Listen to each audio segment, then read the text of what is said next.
എല്ലാ സഹോദരങ്ങൾക്കും നമ്മുടെ യൂട്യൂബ് ചാനലിലേക്ക് സ്വാഗതം. അപ്പോൾ നമ്മുടെ രേണു സുധി അഭിനയിച്ച ഒരു സീരീസ് നിങ്ങൾ പലരും കണ്ടിട്ടുണ്ടായിരിക്കും. അപ്പോൾ അതിലെ ഒരു ഗാനം എന്നല്ല, ആ ഒരു ഗാനം ഞാൻ നിങ്ങൾക്ക് കാണിച്ചു തരാം. അതേക്കുറിച്ചിട്ട് ചില കാര്യങ്ങളൊക്കെ പറയാനുണ്ട്, അതുകൊണ്ടാണ് കുറച്ച് ഭാഗം കാണിച്ചു തരാം.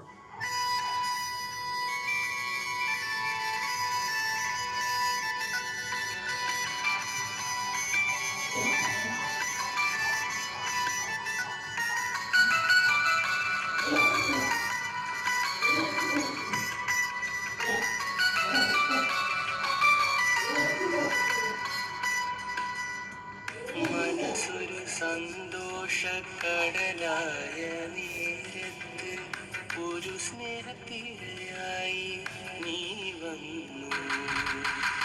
മനസ്സൊരു സന്തോഷക്കടലായ നേരത്ത് ഒരു സ്നേഹത്തിരയായി നീ വന്നു. കൺമണി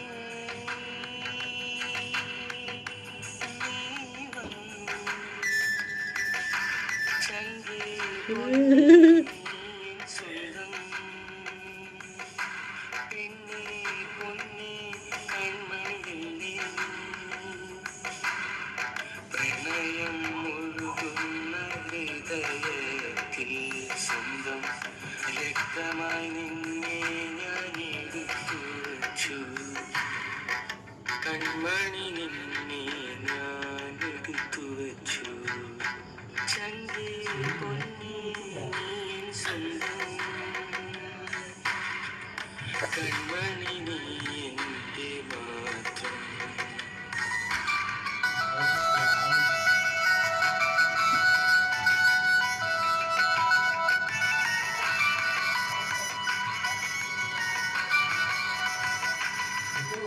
എത്ര സ്നേഹിച്ചാലും തീരില്ല ഈ സ്നേഹം.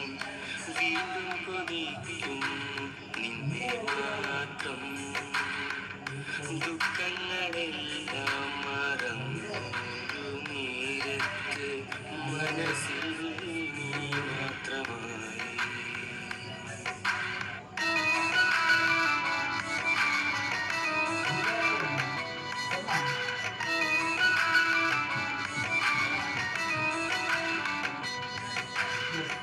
അറിയാതെ നിന്നെ ഞാനോർത്തു നിന്നു.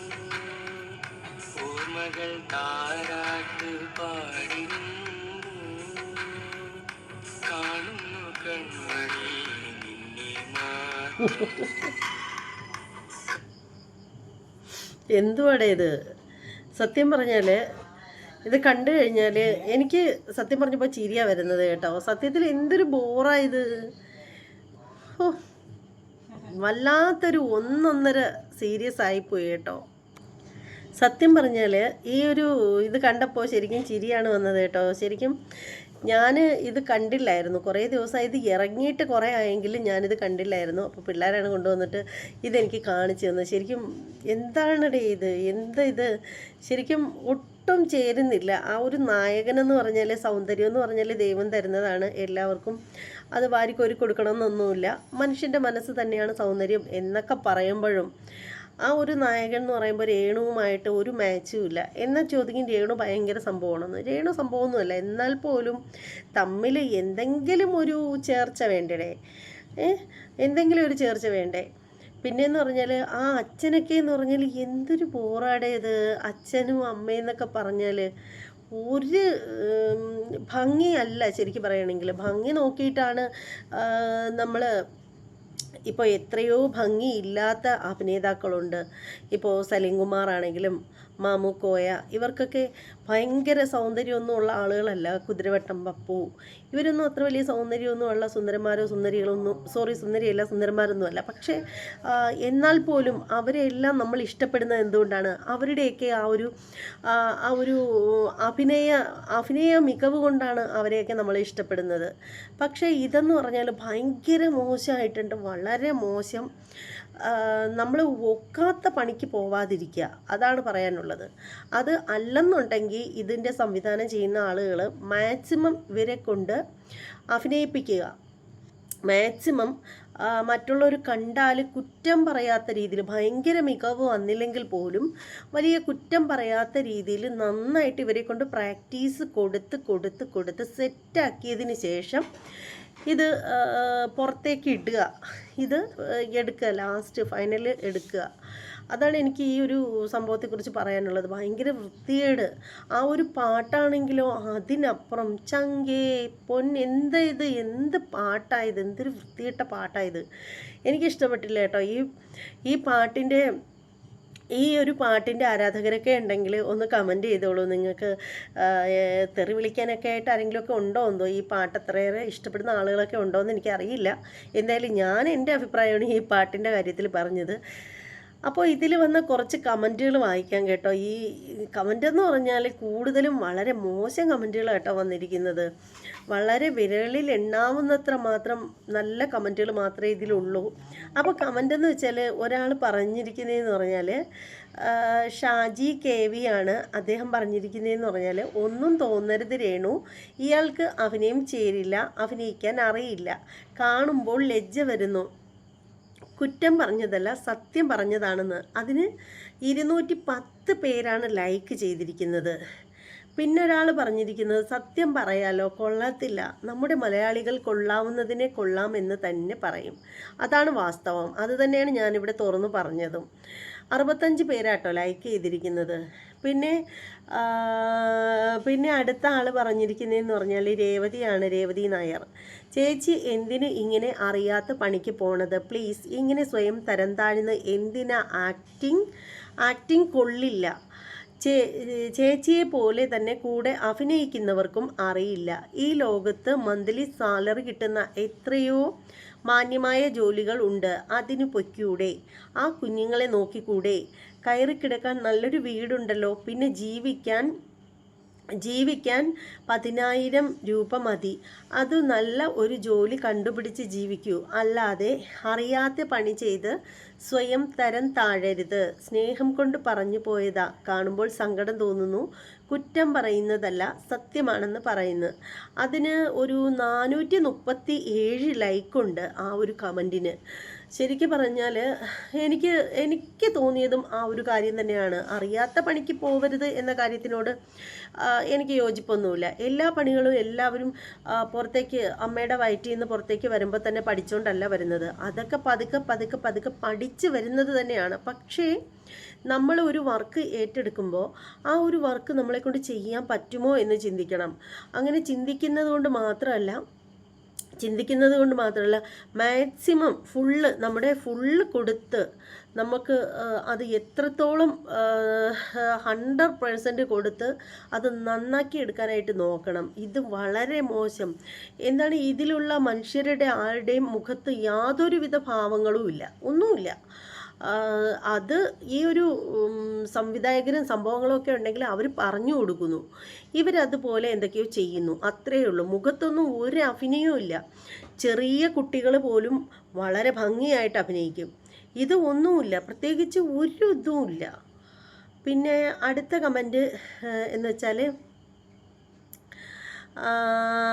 ഞാൻ ആസ്വദിച്ചാണ് ചെയ്യണത്, സുധിച്ചേട്ടന് വേണ്ടി പിന്നിലേക്ക് മാറിക്കൊടുത്തതാണത്രേ, നന്നായി, പാവം സുധിച്ചേട്ടൻ എന്നാണ് പറഞ്ഞിരിക്കുന്നത്. എന്താണോ എന്തോ ഉദ്ദേശിച്ചത്. പിന്നെ മറ്റൊരാൾ പറഞ്ഞിരിക്കുന്നത്, സുധി മരിച്ച അവസരം നന്നായി മുതലാക്കുന്നുണ്ട്.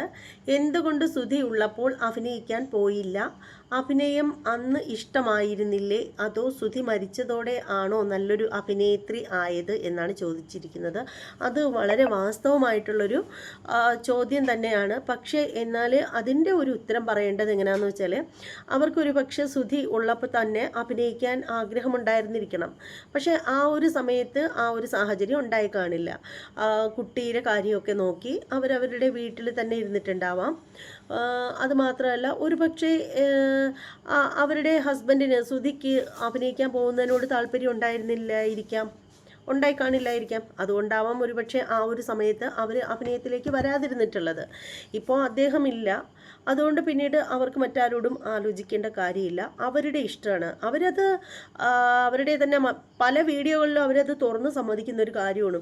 എനിക്ക് ഏതവന്മാർ കൊണ്ടുതരും, ഏതവളുമാർ കൊണ്ടുതരും, ഈ കുറ്റം പറയുന്നവന്മാർ കൊണ്ടുതരും എന്നൊക്കെയാണ് അവർ. അത്രയും അഹങ്കാരം പിടിച്ച രീതിയിലാണ് അവർ ഓരോരോ കാര്യങ്ങൾ പറയുന്നത് തന്നെ.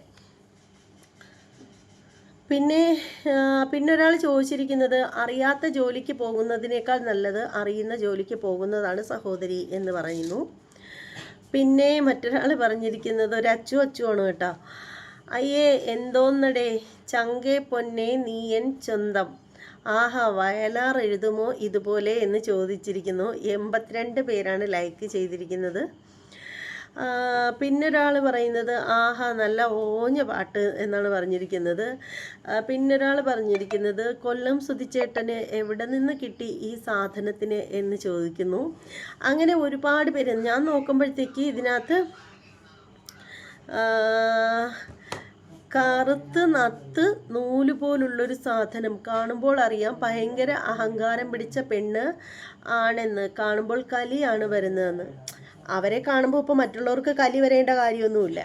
നിങ്ങൾക്ക് എന്തിനാണ് അവരെ കാണുമ്പോൾ കലി വരുന്നത്?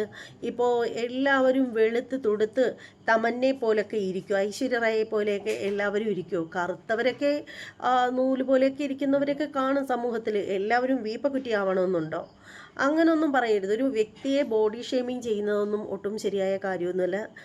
ബോഡി ഷേമിങ് ചെയ്യേണ്ട ആവശ്യമൊന്നുമില്ല. പക്ഷേ ഞാൻ പറയുന്നതെന്ന് പറഞ്ഞാൽ ഇവർക്ക് ഒട്ടും പരസ്പരം ഒരു മാച്ചില്ലാത്തത് മാത്രമല്ല, ഇപ്പോൾ ഈ പറയുന്ന പെൺകുട്ടിയുടെ അമ്മയും അച്ഛനുമായിട്ട് നിൽക്കുന്ന വ്യക്തികളെന്ന് പറഞ്ഞാൽ ഒരു ചേർച്ചയില്ലാത്തത് പോട്ടെ, ഇവരുടെ ഒന്നും മുഖത്ത് യാതൊരു വിധത്തിലുള്ള അഭിനയവും ഒന്നുമില്ല. ഇവരുടെ അടുത്ത് എന്താണോ പറയുന്നത്, ഈ പുള്ളിക്കാരത്തെ എടുത്ത് പൊക്കാൻ പറയുന്നു, എടുത്ത് പൊക്കുന്നു, അടുത്ത് വരാൻ പറയുന്നു, അടുത്ത് വരുന്നു, ഇത്രയൊക്കെ ഉള്ളൂ. അല്ലാതെ ഇവരുടെ മുഖം കണ്ടു കഴിഞ്ഞാൽ എന്താണ്, ഒരു ഭാവവും ഇല്ല. ഇങ്ങനെ വെറുതെ മുഖം ഇങ്ങനെ വച്ചിരിക്കുക മുഖം. അപ്പോൾ എന്താണിത്? പക്ഷേ ഇതിനകത്ത് കൂടുതൽ എല്ലാവരും ഇവരെ നല്ലതിനെ നല്ലതെന്ന് തന്നെ പറയണം. ഇത് ഒരുമാതിരി ആട്ടിൻകാട്ടം ചവയ്ക്കുന്ന പോലുള്ള എക്സ്പ്രഷൻ. എൻ്റെ പൊന്നു ചേച്ചി ആ സുധിച്ചേട്ടനെ പറയിപ്പിക്കാൻ ഇങ്ങനെ കോമാളിയാകാൻ നിൽക്കരുത് പ്ലീസ് എന്നാണ് പറയുന്നത്. ശരിക്കും പറയുകയാണെങ്കിൽ ഇപ്പോൾ ഈ ഒരു സമയത്തെന്ന് പറഞ്ഞാൽ ഇവർ നെഗറ്റീവിലൂടെയാണ് ഇവർ പ്രസക്തി നേടിക്കൊണ്ടിരിക്കുന്നത്. ശരിക്കും പറയുകയാണെങ്കിൽ നെഗറ്റീവാണ് ഇവരെ മുന്നിലേക്ക് കൊണ്ടുപോകുന്നതിൻ്റെ കാര്യം എന്ന് വെച്ചാൽ. എത്ര നാളിങ്ങനെ നെഗറ്റീവിലൂടെ ഒരു വ്യക്തി പ്രശസ്തയാവാനായിട്ട് ശ്രമിക്കുന്നത്? ശരിക്കും പറഞ്ഞാൽ ശരിക്കും ഇപ്പോൾ ഇവരുടെ ഇപ്പോഴത്തെ റീൽസൊക്കെ ഉണ്ട്. അതൊന്നും ഞാനിപ്പോൾ പറയുന്നില്ല, അത് നമ്മൾ മറ്റൊരു വീഡിയോയിൽ പറയാം.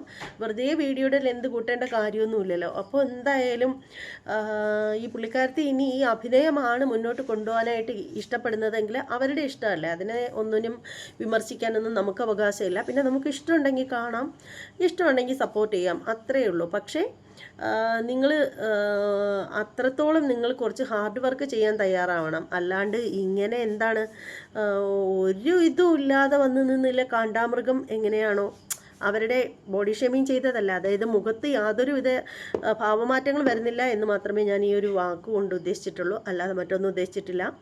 അപ്പോൾ ഇതിൻ്റെ ഈ പറഞ്ഞതിൻ്റെ ഈ ഒരു കൊച്ചു ഭാഗം മാത്രമായിട്ട് കട്ട് ചെയ്തെടുത്തുകൊണ്ട് പോയിട്ട് ഉത്തര ഉണ്ണി വന്നിട്ട് എന്താണ് ഈ പറയുന്ന പുള്ളിക്കാരത്തെ ഈ രേണു സുധിയെ കാണ്ടാമൃഗത്തിനോട് ഉപമിച്ചു എന്നൊന്നും പറഞ്ഞാരും കൊണ്ടുവരരുത്. അങ്ങനെ വന്നാലും എനിക്ക് കുഴപ്പമൊന്നുമില്ല, കാരണം എൻ്റെ ചാനലിൽ ഇതിൻ്റെ ഫുള്ള് വീഡിയോ ഉണ്ടല്ലോ, അതാരും കട്ട് ചെയ്ത് കളയില്ലല്ലോ. അപ്പോൾ അതെന്തെങ്കിലും ആവട്ടെ. ഈ ഒരു പാട്ടിനെ കുറിച്ചിട്ടുള്ള അല്ലെങ്കിൽ ഈ ഒരു അഭിനയത്തെക്കുറിച്ചിട്ടൊക്കെയുള്ള നിങ്ങളുടെ അഭിപ്രായം എന്താണെന്ന് വെച്ചാൽ കമൻറ്റ് ചെയ്തേക്കണേ. അതുപോലെ ഞാൻ പറഞ്ഞതിനോട് നിങ്ങൾക്ക് എതിരഭിപ്രായമുണ്ടെങ്കിൽ അത് തുറന്ന് തന്നെ പറയണം. അപ്പോൾ സപ്പോർട്ട് ചെയ്യുന്നുണ്ടെങ്കിൽ അങ്ങനെ. അതുപോലെ തന്നെ നമ്മുടെ ചാനൽ ഇതുവരെയും സബ്സ്ക്രൈബ് ചെയ്തിട്ടില്ലാത്തവരൊക്കെ ഉണ്ടെങ്കിൽ ഒന്ന് സബ്സ്ക്രൈബ് ചെയ്ത് ബെല്ലൈക്കൺ കൂടി ഒന്ന് ഓൺ ചെയ്ത് വെച്ചേക്കണം. ഇനി മറ്റൊരു വീഡിയോയുമായിട്ട് വരുന്നത് വരെ എല്ലാവർക്കും ബൈ.